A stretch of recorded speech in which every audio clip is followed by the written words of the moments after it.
50 years. In 31 countries, they find ways to improve the lives of impoverished kids because Child Fund doesn't let poverty slow them down. Their mission is to educate, to empower, and to help these children thrive at all the stages of their lives. And to become leaders of enduring change. This is what Child Fund is all about. Disrupting poverty, creating opportunities, and brighter futures. Learn how at childfund.org. That's childfund.org. If you suffer from excruciating back pain and sciatica, pay careful attention. According to a study in the medical journal Spine, back surgeries to alleviate pain frequently backfire, leaving patients in more pain than before the surgery. A second study from the University of Cincinnati's College of Medicine provides clear evidence that 74% of surgeries for the back fail. But there is a solution and an end to your suffering. Dr. Fernando Ranella, he's a medical doctor and the founder of the Center for Back Pain Management, where he specializes in the elimination of back pain and sciatica quickly, easily, without surgery or any pain medication whatsoever. Dr. Ranella accepts Medicare and most insurance. He has a location in Delray and one in Fort Lauderdale. Call 561-819-6325. That's 561-819-6325. The opinions expressed on the following sponsored program are strictly those of the host, guests, and callers, and not necessarily those of this station, its staff, management, or sponsors.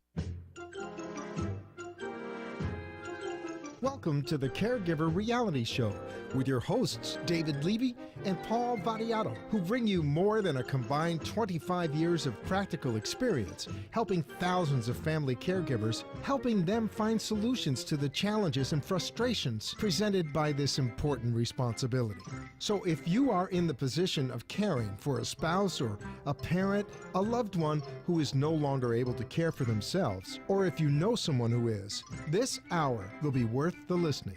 Now, let's tune in to today's edition of Caregiver Reality with your hosts, David Levy and Paul Vadiato. And good evening, South Florida, America, and the world. It's 5 o'clock here on the East Coast. This is the Caregiver Reality Hour. Those of you in drive time in our local market, we hope, well, we won't know if you have us tuned in, but I hope you do. And obviously, you can see us simultaneously on caregiverreality.com, AMP2 TV, wwnnradio.com, iHeart, just about anywhere and everywhere. And as I say every week, when we're done, the show gets posted on the caregiverreality.com website, and from there, it goes everywhere. We couldn't believe the amount of people. They have a way of checking who looks, using the World Wide Web and all kinds of other fancy stuff. Unless North Korea gets in the way. Well, what can I say? Without a cyber attack on the website, which I'm not looking for, right. We have a reach that really is worldwide. And with 100 million minimum caregivers out there, at least that we're aware of, that it's a pretty big audience. And we really appreciate the fact that so many of you have been loyally following us, and we hope tonight will be no different, and we'll be bringing you a good show. We have on Jenny Sanders and Kevin Dixon from KD Consulting, and I'll tell you a little more about them. They'll be on. They're sitting here silently. He's just wearing a suit, so don't get overexcited. For those of you on radio, he looks wonderful. For those of you watching, you'll have to make up your own minds. And his beautiful wife is with us, and that takes no second guessing whatsoever. All right. So anyway, as I ask every week, Paul, how was the week in caregiving? Well, David, thank you, and welcome, everyone. Thank you for joining us again, and a very happy holiday to each and every one of you, to our caregivers and to the ones they take care of. I have a lot less hair this week than I did last week because I think I pulled a good bunch of it out. This has not been a good week with Debbie. She's been lots of problems with GI, back to a couple of doctors. And, part of what we have to do as caregivers is make the decisions of what should be done, what should not be done. what are the risks involved, and we had to face a couple of those things this week, and we've opted not to go ahead with certain tests, and hopefully things are going to work out. But it's, as you know, you're my support system. It's been really a stressful It week. has. Matter of fact, for the first time in a long time, I really got worried about you this week. Not that I'm not always concerned about Debbie, but I could see you were being pushed to the limits emotionally of your caregiving. And for those of you out there, when it comes to family caregiving, especially at holiday times, remember, other people, Hanukkah, Christmas, Kwanzaa, whatever it may be, are celebrating. But the caregiver, it's no different. It's another 724 day in the trenches. The emotions, the difficulties, the requirements, all of your efforts don't change just because everybody else can take a day off. In fact, they get worse sometimes. Right, because the holidays bring out of a lot of emotional issues about what used to be, how the family used to be before dad, mom, whoever it may be, got sick or got injured or whatever the case may be. And sometimes it's hard to find the positive side of the holidays when it doesn't look like any other day of the year that you've been dealing with day in and day out up until now. So as a caregiver and somebody who understands it after all these decades in the business, I give every one of you hat off, kudos for being able to do what you're doing, keep on doing it, and you've got to make sure that you do take some time for yourself. And sometimes when the family gets together, it's a good time for you to take a break. You know, grab your brother or your sister and tell your aunt or your uncle, keep an eye on dad or mom. We're going out to the mall, even though it may be a little late to get some of that shopping done, or just get out, go for a walk, stop off somewhere, have a hamburger, get a drink, whatever it is that breaks up the routine, because you deserve it. Remember always on this long airline flight, you got to put your oxygen mask on first, and never, ever forget that, because if the caregiver goes down, now we got two people that need care, and nobody can do the same job that you can. I don't care who you hire, who you bring in, not that your siblings aren't capable or your brothers and your sisters or other relative, but this is tough stuff, and you've done a great, great job, and hats off and a pat on your back. Yeah. To our caregivers out there, I thank you for your comments and for your loyalty and Facebook page, Caregiver Reality. Share your stories with us. Tell us what you're going through. Tell us what your struggles are. I mean, David and I have a combined 50 years in doing this. This show, Caregiver Reality, exists to help you. And you can write us, either Paul or David, at caregiverreality.com, or you can go on our Facebook page, share your stories. Others are going through it. And remember, the standard is you do the best you can with what you have at that time. There is no perfection in caregiving. It's making do. David? Right. And sometimes just getting through the day is a great day. Yes, it is. All right. And never, ever forget that. There is no standard out there, but sometimes as caregivers, we set a very high bar, and we expect ourselves always to get over that and be a combination of, you know, Mother Teresa and Florence Nightingale. Doesn't happen that way. David, I was looking, I had cravings for chocolate this week. That's not a good sign. Oh, well, I know you're not pregnant, but... No. Actually, we got somebody sent us the Godiva, Christmas gift package. And comes with a gym membership? It comes with a gym membership, but it also comes with a very quiet pair of sneakers to get to the refrigerator. All right, and crack open one of those 70% chocolate bars at 12 o'clock at night. Yeah. But anyway. David, what's your perspective this week? Oh, thank you. It's to not talk so much. No, but from my perspective, and bear with me, folks, that 2015 will be upon us in another 9 days. And for Caregiver Reality, this has been a great year. Amen. We've grown our viewer base from ground zero to I don't know how many millions of people in 100-plus countries in every one of the 50 states. And so thank you, thank you, thank you. We can't do it without you. We love what we do. We've established unique relationships in the philanthropic, financial, addiction, mental health, and autism world, as well as aligning family caregiving with disease-specific situations like Parkinson's, Alzheimer's, frontal temporal lobe.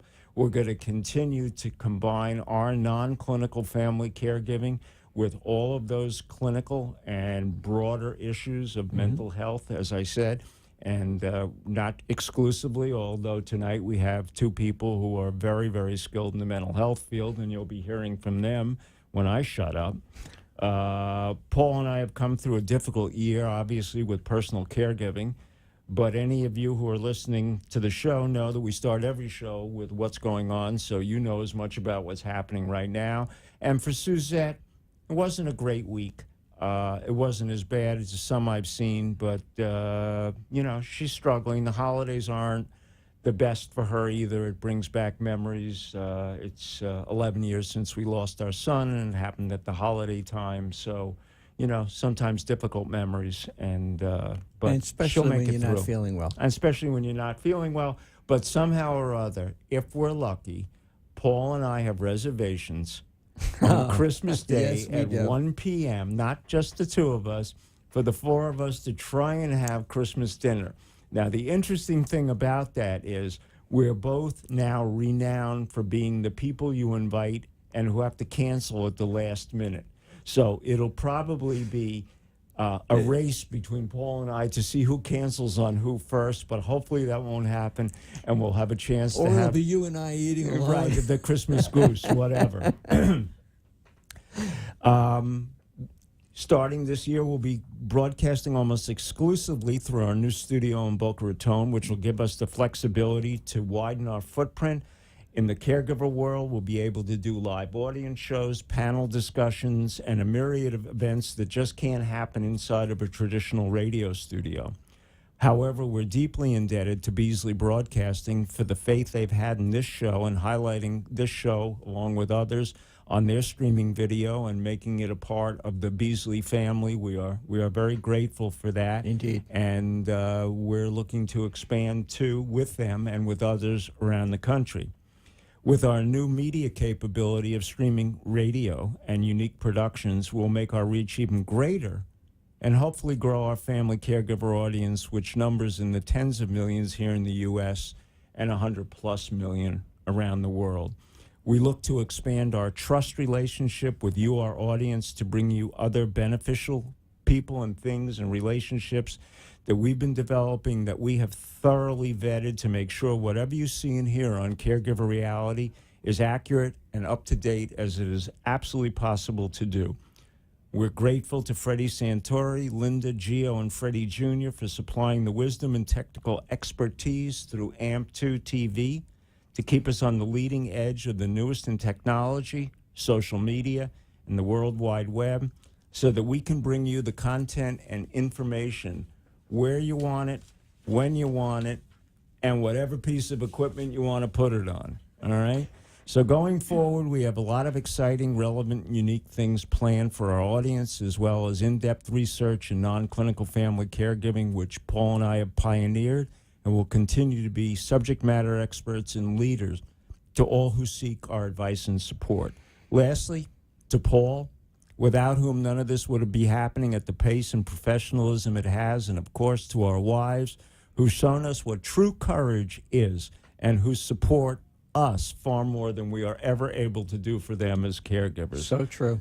So to all I say happy holiday, our best wishes for a happy, healthy, and prosperous new year, and may 2015 be filled with all the things that you wish for, and maybe even a little bit more. So thank you again. Thank you, David. Nice way to start the new year, and we're so grateful for all that our audience has done for us, and we're here for you. Right.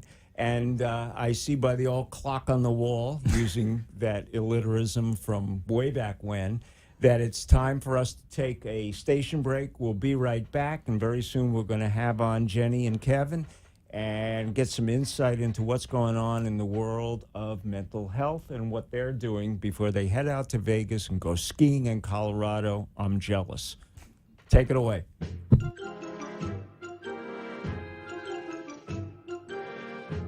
Are you a family caregiver? Are you taking care of a spouse or loved one who can no longer take care of himself or herself?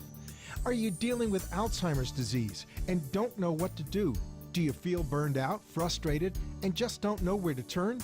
You've tried doctors, lawyers, and mental health professionals and have come to realize that they don't have practical answers to these questions. What you need are experts, non-clinical family caregivers with 25 years of active experience helping thousands of family caregivers like yourself. People who can help you provide a better quality of life for yourself and your loved one. Who you need are David Levy or Paul Vadiato. Reach David at david@caregiverreality.com or reach Paul at caregiverreality.com and let them help you pick the right path towards improving the quality of life for you, the caregiver, and your loved one. This is Paul Vadiato, co-host of the Caregiver Reality Hour. Be sure to join us Tuesdays at 5 p.m., 1470 a.m. on your radio dial, iHeartRadio, or live stream on caregiverreality.com/live show. Be sure to visit us on our website, caregiverreality.com, and like us on Facebook. Join the conversation. This is Caregiver Reality with gerontologist David Levy and caregiver expert Paul Vadiato, who ask you to call in and speak with him on the air toll-free at 888-565-1470. That's 888-565-1470 to share a story or important information. Now, back to today's Caregiver Reality Show. And we're back. And one of the things I wanted to say this year, we've been very pleased to have had Medical Research Charities as our sponsor. They're a wonderful organization. I talk about them every week, but now they've got to go focus on the federal campaign, which is where they generate most of their money from. And this is now in the next few weeks where they've got to really concentrate their efforts. And I wish them the best. And hopefully in the future, I'll keep them in my thoughts. Occasionally, I'll keep them on the air, and I hope that we can continue to build a great relationship. In the meantime, medicalresearchcharities.org. You can go there, make a donation, or pick any one of their 29 underlying charities, each of which is worthy of a donation. You pick, you choose, your choice. And anyway, now, sitting in our studio, all right, as Jenny Sanders and Kevin Dixon, and they are KD Consulting. Kevin has more than 15 years of hands-on experience in every facet of substance abuse interventions and treatment. Mr. Dixon, that's Paul wrote that, all right, is a nationally acclaimed speaker who has raised awareness and education about substance abuse and early prevention. Kevin has been a featured guest on many national television programs where he helps demystify the subjects of intervention and recovery. He's appeared on CBS The Early Show, Dr. Keith Abloh, Nancy Grace, Larry King Live, and on MTV and MSNBC. And now, the cherry on the top of the cupcake, he's been on the Caregiver Reality Hour, and it streams everywhere. You can't do any better than that, Kevin. And Jenny has excelled in the field of addiction for over 10 years, in addition to facilitating the day-to-day operations and family services of KD. Now, can you ask her any more than that? And in a moment, Paul's going to take over, and at that particular point, I'm going to move this microphone over, because one of the limitations that we will not have going forward in the new studio is 4 people in here with only 3 mics. All right? So it's a 3-mic night, but it's 4 great people. So, Paul, take it away. Thank you. And Jenny and Kevin, we really appreciate you taking time out during the holiday season to join us today. I know that KD is part of the Lifetime Intervention Network, which is a great organization. I know a big part of what you do are interventions. and you're interventionist. Jenny, why don't you tell us a little bit? What is an interventionist, and what do you actually do? Well, an interventionist job is to help confront an individual and bring awareness of their self-destructive behaviors. With the intervention's ability, we want to work with the family, help the family change some of the dynamics that have created what the circumstance has gone to. So, Is it a family issue, or is it just the particular person who has the addiction? most cases, it's a family dynamic. It's not just the individual. A lot of times, the families get addicted to the behaviors. And that's where we come in to help change some of that, Right. to get healing for just the family along with the patient. We want both parties to get healing. Is Okay. that like, I'm sorry, Paul, just That's one okay, go question. ahead. I know it's yours to run. Is that distinctive from enabling, or is that codependency, or what would you kind of decipher that as? Or maybe that's a Kevin question, but I think you're smarter. It's it is considered families get to the point where these behaviors start to enable, and they get in a vicious cycle with the individual. And how do we change that? It's getting them healthy, giving them healthy tools so they can change some of the dynamics so we're not repeating the same cycle. Okay. Good. Paul? Kevin, I know you deal with a lot of families that are really in acute crisis when you're called in on there. Tell us a little bit, what is the makings of a good interventionist? Well, first I wanted to just say thank you both for having us on. And, beside every good man is a great woman, but we all know that, right, guys? Well, actually, across the table. So I think he went to Jared's. Yes, there you go. There you go. It's a great question, Paul, and really the makings of a good interventionist. When you're looking at someone in this type of field, is do they have the credentials? Do they have the education? Do they have the background? There's several national credentialing boards that really help keep the integrity and the accountability and the education of an interventionist specialist and monitoring boards. So it's really important when you're looking at these types of professionals, to ask those types of questions. Do you have an education in the field of addiction or mental health? What is that education? What type of certification or training do you have? Do you belong to any of these credentialing boards? And what are those acronyms, that healthcare professionals, sometimes give us, and it overwhelms us. Or hide behind. Or hide behind, absolutely. Yeah, I mean, it is a difficult job for a family to get a good fit, one that is actually going to work for them. But when you first see families, many times they're really not ready to get into recovery at that point. And when you're called in those situations, what really then is your role? I want to let both of you take a shot at that. Well, I think that, society, America, around the world, just human beings in general are, we're told that there's nothing you can do until your loved ones hit a bottom. Right? And really what we believe is, and what I've seen in my humble experience in the past, 15 years plus, is that when you're the family, when you are mentally and you are emotionally, when you are physically, when you're financially, when you're all of those things, you, the individual, the family, when you're at your bottom, that's when you're really ready to deal with, addiction or mental health or whatever it is, and the patient. We all focus on, or we're all told that there's nothing you do until your loved one, till the individual hits those bottoms. But when we talk about, the dynamics of addiction or mental health and denial, it's when you, the family, when the people that are around it, because it is a family disease, as you alluded to, Jenny, just a moment ago. It is a family disease. And so I think that, when the family is at that very painful place, that's when they're really ready to deal with the issue. Jenny, wouldn't it be really helpful if before they did hit that bottom, because sometimes that bottom could be death, that they at least reach out and get some advice, get some counseling along the way, even though they may not be ready?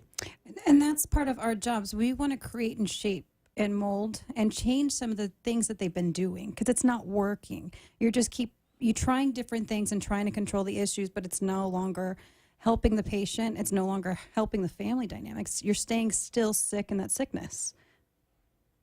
And again, getting them ready, getting them educated, and getting them empowered to have that courage, to have that strength, and get those new coping mechanisms before they ever think about the intervention. That's part of it. Many of our listeners have never really understood what an intervention might be like. I know you each do them, and you're very familiar. Can you give us a story of one of your interventions, and Jenny, one that you did that our listeners could understand what families are going to experience? Sure. Well, we just did a case in point. Mom and dad are in their 70s, and now they're the caretakers for their 52-year-old. And she's severe mental health. She's been to several psychiatric wards, keeps failing, and the family's been trying to control this for the last 6 months. Wow. And it's just, we're getting the same cycle. She's going in and out. She gets 4 days, and then she's back at her house. Then we're back to cycling. And then she ends up back in the hospital in another 2 more weeks. Finally, the family surrendered, and we were able to step in and intervene and coach them, guide them step by step. And we stay throughout the process while she's in a good facility where she's getting long-term care, so she can take a minute from all the distractions, all the stuff that's been around her, and really focus on her life. Because she was struggling with hoarding issues on top of psychiatric issues, and then adding substance into this too. So it was a variety of things that was going on with her. So you're able to bring her to get some help? Yes, she is in a program now, and she's going to be there for quite a while. Wonderful. Good long 90-day at least. Yeah, well done. Yeah. And, Kevin? And I really, the credit to Jenny and that case, and with great humility of what we do is, the parents, they're coming to the end of their life, and their greatest fear, is any family's fear, is what, God forbid, would happen when and that was their fear, when mom and dad would pass away. What would happen with their child? Who would take care of their adult child? And what you guys so eloquently and so passionately do about caregiving, and it was the adult child, and who would take care of their adult child after they had passed away with mental health and substance abuse issues. And I think one of the cases that recently that we were blessed to do was another situation where it was an older adult. It was a brother and sister, and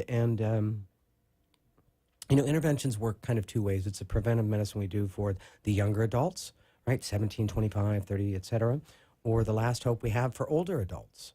And in this particular case, it sticks out in my mind because, again, interventions have been around since the late 60s, but still, a lot of individuals just don't understand what that is.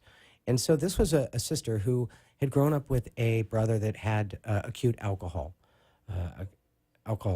for many, many years, functional for, a good part of his life. But as he entered into, the older, kind of older age, thank you very much, David, and he and her both, really coming to that older age in their life, where she had been really kind of unaware that she just let her brother's alcohol with just kind of continue consume him, and not really knowing, as much as she loved him, just not understanding and not being educated about there was something you could do, being told nothing you can do until your brother hits a bottom. So as much as she loved her brother through the years of their lives, and seeing the kind of the progression of the disease of alcoholism, and so she had reached out to us, and we were able to educate her, empower her. There is something you can do. And so for 20 plus years, she didn't know what to do, and didn't think she could do anything. And so, her being in her 60s and her brother in his 70s, excuse me, for the first time, after all those years, we were blessed and privileged to come in and really empower her, educate her, right?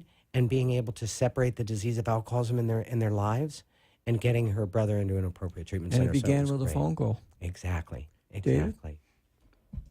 I'm listening to this, and Paul, I think you and I are interventionists because to a great degree, Yeah. it starts with that first phone call and, you know how often our phone rings and somebody says, I've been doing this, I can't do it any longer. My mom, my kid, whatever it may be, has got this, that, and the other thing. And I said, well, you're more than just a parent or a sibling. You're a family caregiver. And, well, what do I do? And some respects, they've hit the bottom. All right. Obviously, somebody with autism or Alzheimer's can't hit the bottom. It's the caregiver that hits the bottom. And they're ready either by frustration, their own health, or whatever the other issues may be, to reach out and try and find a way to work through what is still a continuing responsibility in caregiving. But how do they cope with it? What are the skills? And what are the practical skills? Because as we always say, and I'll hand you back the microphone in a moment, family caregiving is not a disease. We can't give you a caregiving pill.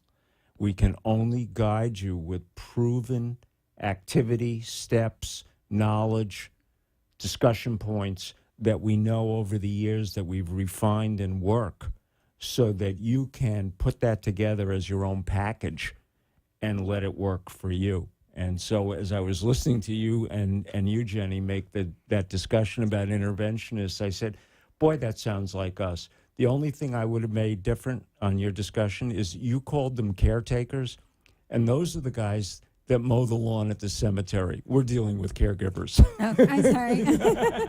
Actually, we're really well, they're taking care of these know. parents are taking care of the individual. I think a more accurate word is care partners. Yes. Because I agree. that's really what we're doing. I really do. Absolutely. Did you want to respond to David or? No, I think he absolutely articulated that wonderfully. It's just, when you, the family, are at your bottom, when you're in that place, whether it's, mental health or Alzheimer's or addiction issues or whatever, sometimes the people with mental health and substance abuse, they get to anesthetize their feelings and emotions. And then people that have neurological issues, they're in that place. But for the caregivers, for the people that are the family that are affected by whatever that is, as you alluded to, David, when they're at their bottom, when they're financially, they're emotionally, they're mentally in that place, that's when they're ready. As painful as that is, and for you guys we to really refer to it, they come to us when their hair's on fire. Exactly. And, and that's when they get called names, an enabler, when really they are victims of the disease themselves. It's almost like post-traumatic stress disorder, that they just simply can't handle it anymore, and they really need a professional to come in and give them some guidance. I was looking at some of the varying things that you do, from prescription medication, mental health issues, gambling addictions, a wide range of things. Tell us a little bit about the uniqueness of of what KD Consulting actually does. Well, we really do a variety of services, not just interventions for mental health or substance abuse, co-occurring disorders, but also in really helping bring change as a family, in a company that really bridges that gap between treatment centers that provide those services and families in crisis to the patient, from life coaching, sober, transports, getting them, they want treatment, they want to get. What does that mean, sober transport? Really what that means is when we talk about addiction and we have somebody that wants to go to treatment, let's say they're in, Minnesota and they want to go to California or but the family's worried, or the individual themselves may be worried. It's such a challenge to get on that plane, or, to get from point A to B, point B or C without stopping by the liquor store or even leaving their home. So really the job of us, that role is really to come in and to help them, really hold their hand, to get them to the appropriate place in a safe manner, emotionally, physically, and really kind of be that, caregiver, if you will, for that moment in time, in a sober, safe way. And as a willing participant, not that they're being dragged. Right, exactly. That's a whole kind of different field, in that sense that the individual is willing, they want help, but again, they're afraid and paralyzed by what they're facing. And there's almost a stereotype from television. You see it on TV, and it's always a confrontation, and there's always yelling and screaming. Right. But with a good interventionist, it's really a cooperative effort where this is a decision that was made to help. Absolutely. Right. Absolutely. So, we do silver transports, we do interventions, life coaching. We talked about both David and you and Jenny in talking about that continuum of care, as a caregiver, and really getting them empowered and getting them. So it's after treatment. What does that look like? What does it look like for the family, right? What does that look like for the individual? So it's a continuum of care, and what that role is really to get them to the appropriate places with a therapist, continuum care, whatever that looks like. So that's the job of kind of a sober life coach.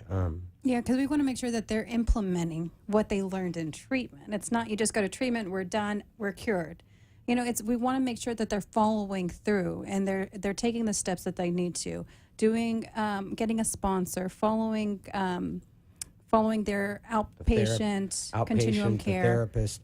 I think the misconception, whatever it is, whether it's mental health or substance abuse, and again, just the passion of caregiving, the family. We get toxic, and you alluded to something, Paul.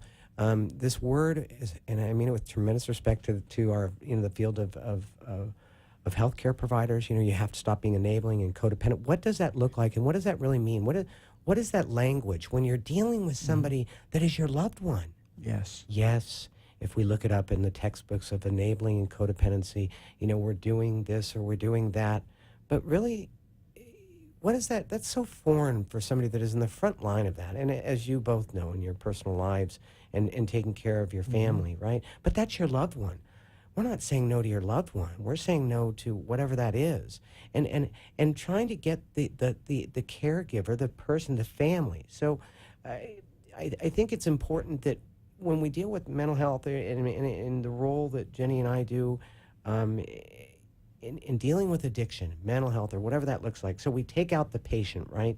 When we talk about intervention, we intervene in the disease of addiction that's paralyzing the family and the individual, right? And we get them in an environment, right, that's conducive for healing and recovery, right? But what about that family, right? How do they get help? Where do they go? And so it's kind of a multi kind of It's the whole family spectrum. It really is, David. You take the patient out of the environment, the toxic environment, but the family has been, solidified. They've been paralyzed. They've been debilitarized by addiction or mental health or whatever that is. Where do they go? How do they get help? So it really is about putting the patient in recovery and treatment, and then getting the healing for. Because when you put that individual back in the family dynamics, right, and the family have not gotten any kind of help of the healthcare professional that says you got to stop being codependent, you got to stop being enabling. Well, what does that mean? Yeah. And where do I go? And how do I really get help? Because when the loved one comes back into the environment of the family, and if the family has not gotten any new tools, they haven't gotten a therapist, they haven't gone to, some of the support groups that are so wonderful in dealing with that and getting them empowered and getting them educated, not just, just verbally kind of, well, this is what's been going on and that trauma that you alluded to, but really getting the coping mechanisms of the healing process for them independently, right?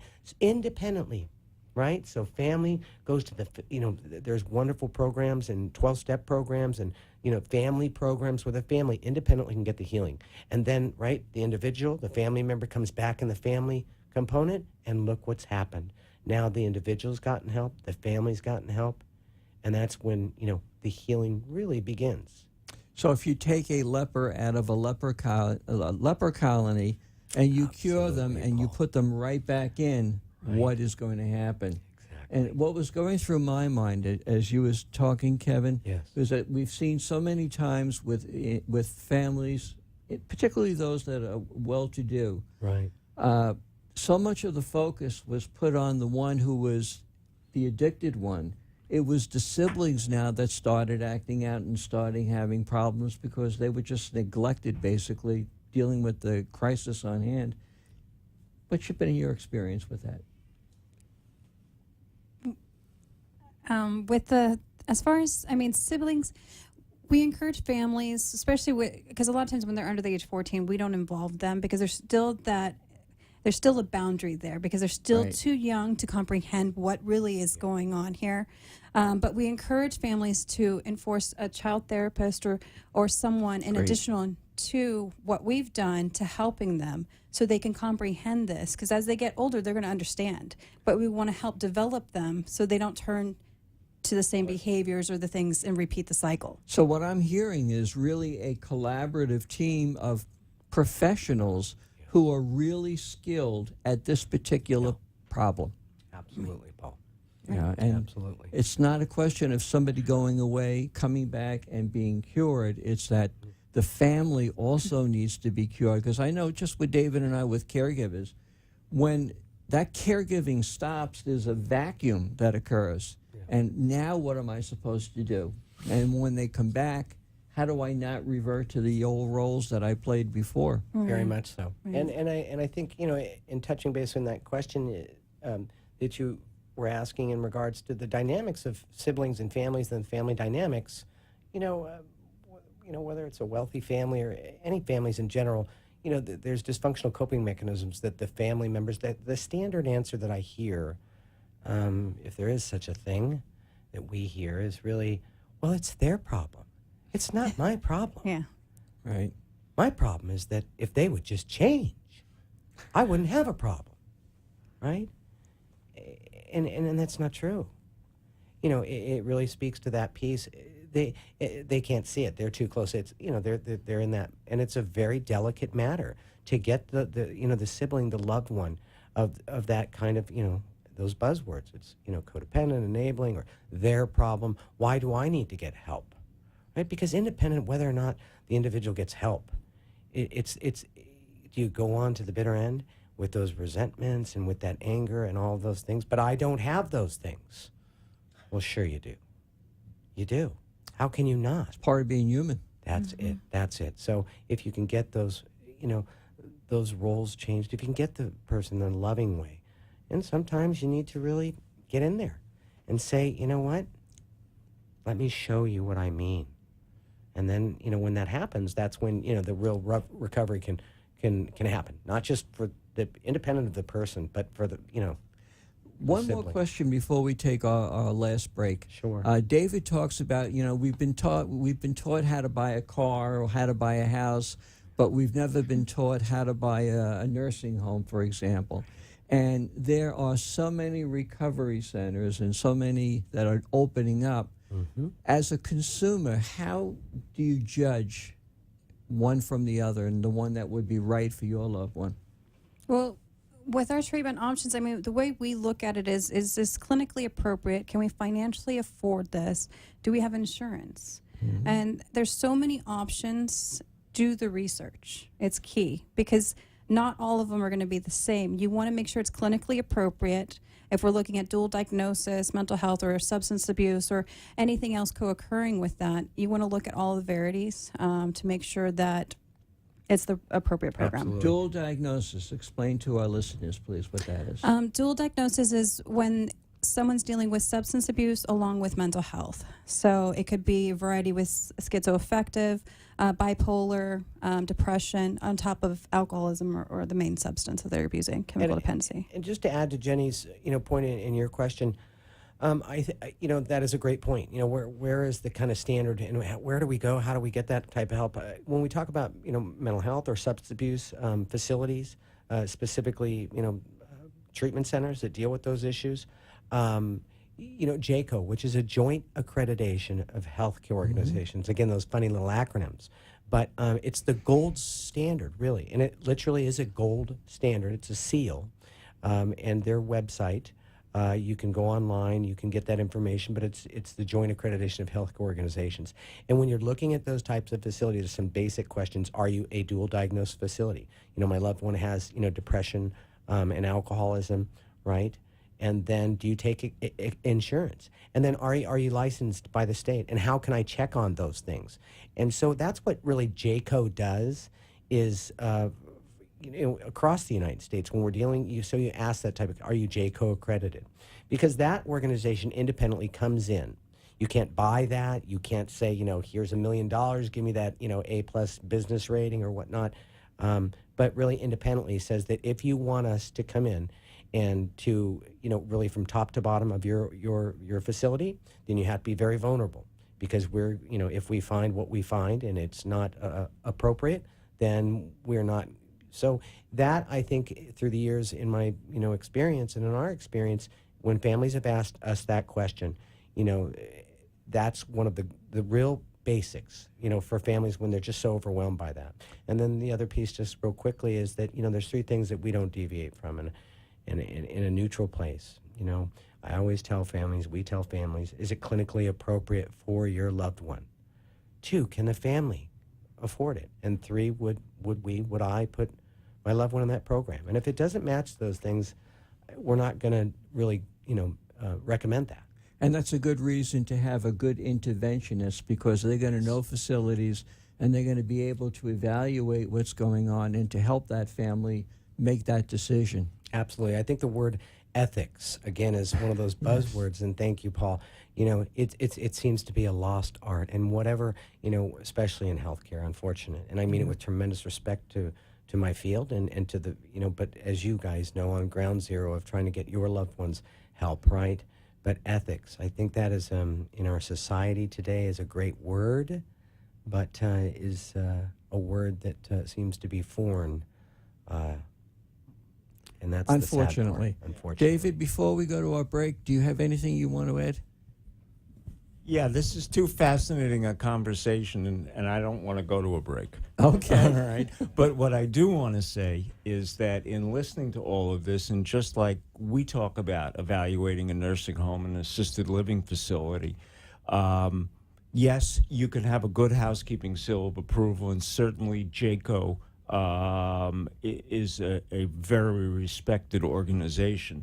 But they evaluate hospitals They as well. evaluate hospitals. They evaluate nursing homes. They are the Surgical joint centers. accrediting, organization for healthcare organizations. And so when you see JCO, at least you know that first major hurdle on a peer level, as far as the standards of the industry, they have made that cut. After that, you've got to make sure that not only is it the 3 standards that you just added, is it affordable, would I send my family there, et cetera, but when it comes to things on our level, like a nursing home or assisted living, is it culturally appropriate? Have I looked in enough places? More importantly, today I was at one assisted living facility, and it's been purposely designed for a dementia patient. So when you walk in, the room's small.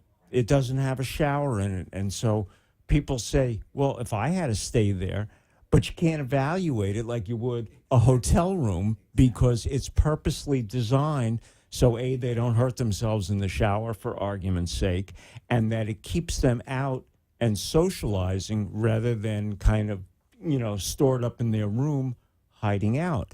And so it's also, I think, what you do in also recommending is that we manage expectations about what we're going to see, because most people have never walked into a treatment facility, whether or not it's for addiction or whether or not it represents a facility where we're going to place a loved one for long-term care.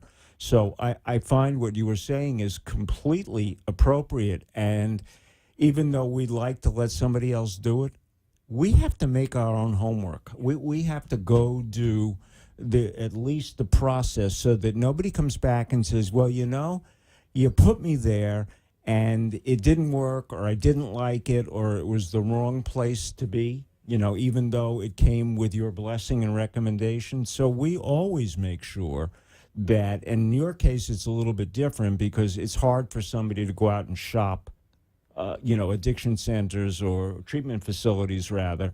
But when you're making a decision for the kind of facilities that we deal with, where it's also a family decision, we've got to make sure that you've seen enough of them to know what's out there and whether it's appropriate for you and your loved one. So, I mean, that was, I think, once again, when I'm listening to you, I find such commonality in what we do in intervening with the caregiver and what you Caregiving do. is agnostic. Well, absolutely, and it really doesn't make a difference. Age, Geography, money, illness, ethnicity. family dynamics. I mean, I think, respectfully, we're singing out of the same hymnal. I really, David, I want to applaud you on that because it brings to that point, because it is so daunting, whether assisted living facilities, whether it's hospitals, whether it's treatment centers, do your homework, get the information, go tour those facilities if you can. And then if you're dealing with a professional, ask those questions. Have you toured the program? Have you put a loved one? Have you put a patient? Have you put an individual in that program? That's what we do. I've had the blessing of building a couple treatment centers from the ground up.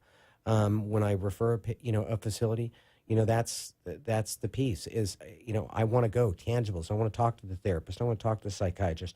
I want to walk those halls. I want to see what it's going to be like for the patient, for the individual. So I can, because when we do this work, it's like you and I right now, and looking in your eyes and saying, you know what, there's those three things that I'm not going to deviate from, because when we deal with this, right, and when it's that one, it goes to speak to ethics. Mm-hmm. Yes, it's a great program, and right, really? Would you put your loved one in that program? Have you been to that program, Kevin? Do they really do the work that you're saying that they do? So when I look at someone and I come into, and I have the blessing, we have the blessing of coming into a family's life, that's precious. You get one shot at it. And so it's so important, I always tell facilities and I tell families, because the families aren't going to call the facility. They're going to call who? They're going to call us. They're going to call you guys. They're going to call, us, Jenny. And I said, Kevin, you promised. You said this was a great program, right? And so when I deal with facilities and I say, and I tell them that, you see, I get one shot of what we do in this country, one shot. And so I can't, have a program that does half measures. I deal with the toughest modality. We deal with the toughest modality. We talk about interventions and that whole world of denial and addiction. And it's so important in that one shot. I need that treatment center to go above and beyond. I need them to roll up their sleeves. I need them to think that is my family member. You spoke about costs before, and I've seen recovery happen in the halls of churches, and some of them are like 5-star resorts. Can you address that issue of cost of treatment and what a family might expect to spend, sort of a range in helping that loved one? And Paul, before they answer that question, can you, there are times we turn around and we say, well, that expensive car is a great car because it cost me $100,000, but yet my $30,000 Ford will still get me from point A to point B. So is it that the more expensive facilities are better, or is it just that it's what traffic will bear? And I mean that very respectfully, because it's not easy to take somebody for 90 days or whatever it is and give them the kind of treatment. So I know there's a big cost to it, but is money the measure of the facility, or is it what you just said, knowing who's there, knowing what needs to be done? And, it's a tough question to a certain extent. And it speaks to that piece, David and Paul, really of, well, you get what you pay for. Well, yes, that's true. Healthcare in general, I don't think we have to tell the audience, all of us, experience it at whatever level. But it's the quality of care. It's, and it goes to speak to the piece of, is there healthcare insurance? I deal with treatment centers that if there's healthcare insurance, we pay those premiums, right? And we rely on that healthcare. And it is tough for the industry of healthcare, insurance and treatment centers. So, I look for, the clinical appropriateness of what this facility offers. And two, can the family financially afford it? Is it a program? Is it whatever, type of... Is it worth the money? Is it worth the money? But what is it that you're getting for that money? Is it a dual diagnosis treatment center? What's the cost? What's the duration of days that you're going to get, inpatient? And are they insurance receptive? Are they going to, are they going to, because, and this could be a topic all on its own, because, treatment centers, hospitals, they're being paralyzed by the cost of, the rising cost of healthcare. So insurance carriers on their hand, in a neutral place, it's being saturated. So, the one place, and I'm just going to speak, a lot of treatment centers, Betty Ford, Hazleton, great programs, but they have been dictated by the level of care, unfortunately, by insurance carriers. Kind of a quick 101. And so, those types of treatment centers have said, we're not going to be dictated by that. We are going to what's called super bill. We're going to get the monies up front so we can do the quality of care and the work that is needed to treat your loved one without being dictated by a carrier in a neutral place, God bless them, saying that they can't do, that work. You have to step down your patient's level of care. And no matter how much you spend or don't spend, recovery is something that has to be accepted, and program needs to be worked, and family has to do their work if you're going to have any sort of result. Absolutely. So, it's the help is out there. So if you're looking for free treatment, if you don't have insurance, try to get state insurance, because it's going to get you some coverage where you can still get long-term help or short-term help. It's a start, and insurance is going to save financially. Without insurance, treatment can be, in the thousands. It can be very costly. So, well, we have a few minutes left before we wrap up, and I can't believe how quickly this time has really gone. Your last few words that you would like to leave our audience. It's going to come from Jenny, because we have 1 minute left. Uh-oh. All right. So how do they get in touch with KD Consulting? You can visit our website at www.kdconsulting.org or contact us at 866-631-0026. Again, please. 866-631-0026. And that's a complimentary call, is it not? Yes, we do free consultations. And to our worldwide audience, I want to wish everybody a happy holiday, a wonderful, prosperous new year. And to Paul, my co-host, couldn't have done it without you. Let's take it home. Thank you. And to our caregivers, please take care of yourselves. Have a great holiday.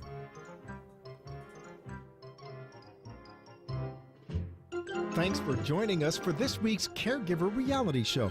Each week, David Levy, a gerontologist, and Paul Vadiato, a caregiver expert with a combined over 25 years of experience, providing practical and realistic help to caregivers struggling to keep up with the needs of a loved one who are unable to care for himself or herself. To reach David Levy, email him at david@caregiverreality.com, or to reach Paul Vadiato, email paul@caregiverreality.com. And find out more online. Just go to caregiverreality.com.